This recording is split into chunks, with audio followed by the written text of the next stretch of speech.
એકવાર વિવાદોના વમળમાં ફસાઈ છે, જેમાં વિદેશી યુનિવર્સિટીઓ સાથેના શૈક્ષણિક કરારો હવે ચર્ચાનું કેન્દ્ર બન્યા છે। રાજકોટ સ્થિત સૌરાષ્ટ્ર યુનિવર્સિટી દ્વારા તાજેતરમાં થાઇલેન્ડ અને મલેશિયાની વિવિધ શૈક્ષણિક સંસ્થાઓ સાથે શૈક્ષણિક આદાન-પ્રદાન માટેના સમજૂતી કરાર કરવામાં આવ્યા છે। ગોવા ખાતે આયોજિત એક વિશેષ કાર્યક્રમ દરમિયાન યુનિવર્સિટીના કાર્યકારી કુલપતિ ડોક્ટર ઉત્પલ જોશીએ આ વિદેશી સંસ્થાઓ સાથે હસ્તાક્ષર કર્યા હતા। આ કરારનો મુખ્ય ઉદ્દેશ્ય આંતરરાષ્ટ્રીય સ્તરે શૈક્ષણિક સહયોગ વધારવાનો અને વિદ્યાર્થીઓને વૈશ્વિક તકો પૂરી પાડવાનો હોવાનું વહીવટીતંત્ર દ્વારા જણાવવામાં આવ્યું છે।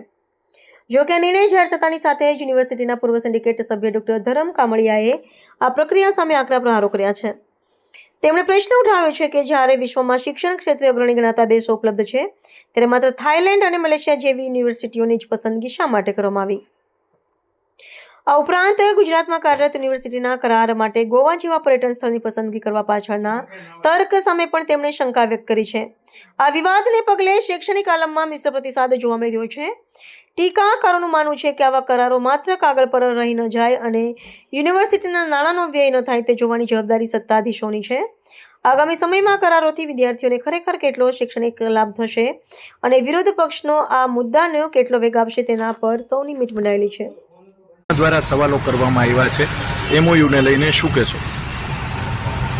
આજની સાંપ્રત પરિસ્થિતિમાં કેન્દ્ર સરકાર અને ગુજરાત સરકાર યુનિવર્સિટીને ખૂબ જ પ્રમાણમાં પૈસા આપે છે અને વિદ્યાર્થીના હિતમાં, વિદ્યાર્થીના ડેવલપમેન્ટમાં, શિક્ષણના ડેવલપમેન્ટમાં આર્થિક કોઈ પણ જાતની તંગી નથી।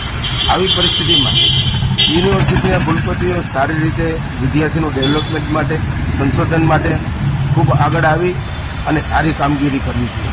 તાજેતરમાં રાજ્ય સરકાર આપણા ગુજરાતને અને વિદ્યાર્થી જગતને શરમાવે એવી ઘટના સૌરાષ્ટ્ર યુનિવર્સિટીના ઉપકુલપતિ શ્રી ઉત્પલભાઈ જોશીએ હમણાં જ એમઓયુ કરીને આપણે ક્ષોભમાં મૂક્યા છે, જેમણે વિશ્વની અંદર ગણિકાઓનો દેશ કહેવાય કે જ્યાં શિક્ષણ સાથે કોઈ લેવા દેવા નથી એવા ગોવા ખાતે યુનિવર્સિટીના કેમ્પસમાં નહીં પણ ગોવા ખાતે થાઇલેન્ડ સાથેના એમઓયુ કરી આપણા વિદ્યાર્થીઓ ખૂબ ગરિમાને નુકસાન પહોંચાડે એવું એમઓયુ કરવા હોય તો સારા કન્ટ્રીમાં ફિનલેન્ડ, અમેરિકા, ઓસ્ટ્રેલિયા, જર્મની એવા કે જ્યાં દેશની પ્રગતિ હોય અને વિદ્યાર્થીઓને એના ડેવલપમેન્ટમાં કાંઈક મળે, કાંઈક એની પ્રગતિ થાય, એને બદલે ઉપકુલપતિએ પોતાનું બુદ્ધિનું પ્રદર્શન કર્યું છે અને ગરિમાને નુકસાન પહોંચાડ્યું છે। રાજ્ય સરકારને વિનંતી છે તાત્કાલિક સારા વાઇસ ચાન્સલરને મૂકી અને આને પરત બોલાવી લે।